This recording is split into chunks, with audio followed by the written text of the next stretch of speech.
Hello, Donaldson. What's left of you at home?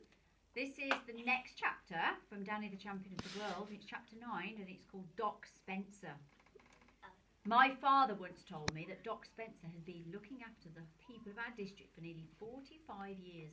He was over 70 now and could have retired long ago, but he didn't want to retire and his patients didn't want him to either. He was a tiny man with tiny hands and feet and a tiny round face. The face was as brown and wrinkled as a shriveled apple. He was some sort of an elf.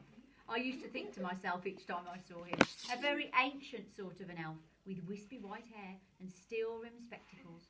A quick, clever little elf with a swift eye and a flashing smile and a fast way of talking. Nobody feared him. Many people loved him, and he was especially gentle with children. Which ankle? He said. The left one, my father said. Doc Spencer knelt on the floor and took from his bag a pair of large scissors. Then, to my astonishment, he proceeded to slit the cloth of my father's left trouser leg right up to the knee. He parted the cloth and looked at the ankle, but he didn't touch it. I looked at it too. The foot seemed to be bent round sideways and there was a huge swelling below the ankle bone.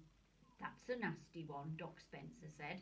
We'd better get you into hospital right away. May I use your phone? He called the hospital and asked for an ambulance. Then he spoke to someone else about taking x-rays and doing an operation. How's the pain? Doc Spencer asked. Would you like me to give you something? No, my father said. I'll wait till I get there. As you wish, William. But how on earth did you do it? Did you fall down the steps of that crazy caravan? Not exactly, my father said. No. The doctor waited for him to go on. So did I. As a matter of fact, he said slowly, I was mooching around up in Hazel's wood. He paused again and looked at the doctor who was still kneeling beside him. Ah, the doctor said. Yes, I see. And what's it like up there these days? Plenty of pheasants? Stacks of them, my father said. It's a great game, Doc Spencer said, sighing a little. I only wish I was young enough to have another go at it. He looked up and saw me staring at him. You didn't know I used to do a bit of poaching myself, did you, Danny? No, I said, absolutely flabbergasted. Many a night, Doc Spencer went on, after evening surgery was over, I used to slip out the back door and go striding over the fields to one of my secret places. Sometimes it was pheasants and other times it was trout. Plenty of big brown trout in the stream in those days.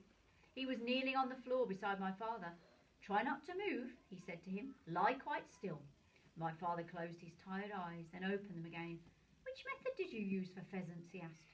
Gin and raisins, Doc Spencer said. I used to soak the raisins in gin for about a week, then scatter them in the woods. It doesn't work, my father said. I know it doesn't, the doctor said, but it was enormous fun. One single pheasant, my father said, has got to eat at least 16 gin-soaked raisins before he gets tiddly enough for you to catch him. My own dad proved that with roosters. I believe you, the doctor said. That's why I never caught any. But I was hot stuff with trout. Do you know how to catch a trout, Danny, without using a rod and a line? No, I said. How? You tickle him. Tickle him? Yes, the doctor said. Trout, you see, like to lie close into the riverbank. So you go creeping along the bank until you see a big one, and you come up behind him, and you lie down on your tummy, and then slowly, very slowly, you lower your hand into the water behind him, and you slide it under his belly, and you begin to stroke his belly up and down with the tip of one finger. Will he really let you do that? I asked. Oh, he loves it, the doctor said. He loves it so much he sort of dozes off. And as soon as he dozes off, you quickly grab hold of him and flip him out of the water onto the bank. That works, my father said, but only a great artist can do it. I take my hat off to you, sir. Thank you, William, Doc Spencer said gravely. He got above his knees and crossed over to the door of the workshop and looked out to see if the ambulance was coming. By the way, he said over his shoulder, what happened up there in the woods? Did you step in a rabbit hole? It was a slightly bigger hole than that, my father said. What do you mean? My father began to describe how he had fallen into the enormous pit. Doc Spencer spun round and stared at my father. I don't believe it, he cried. It's perfectly true. Ask Danny. It was deep, I said, horribly deep. But great heavens alive, the little doctor shouted, jumping up and down with fury. He can't do that. Victor Victor Hazel can't go digging tiger traps in his woods for human beings. I've never heard such a disgusting, monstrous thing in all my life. It's rotten, my father said.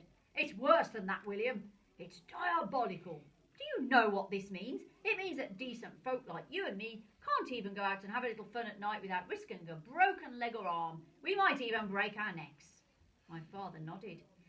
I never did like that Victor Hazel, Doc Spencer said. I saw him do a filthy thing once. What? My father asked. He had an appointment with me at my surgery. He needed an injection of some sort. I've forgotten what. Anyway, just by chance, I was looking out the window as he drove up to my door in his whacking great Rolls Royce. I saw him get out and also saw old dog Bertie dozing on the doorstep. And do you know what that loathsome Victor Hazel did? Instead of stepping over old Bertie, he actually kicked him out of the way with his riding boot. He didn't, my father said. Oh, yes, he did. What did you do?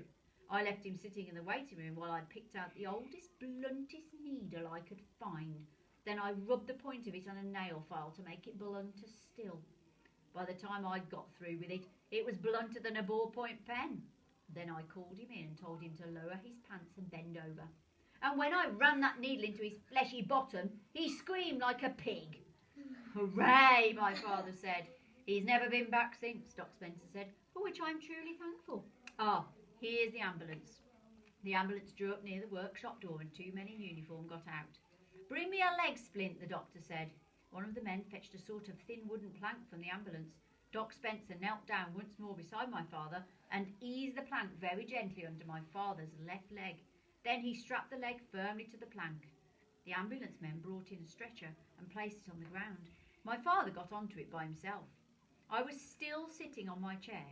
Doc Spencer came over to me and put a hand on my shoulder. I think you'd better come home with me, young man, he said. You can stay with us until your father's back from hospital. Won't he be home today? I asked. Yes, my father said. I'll be back this evening.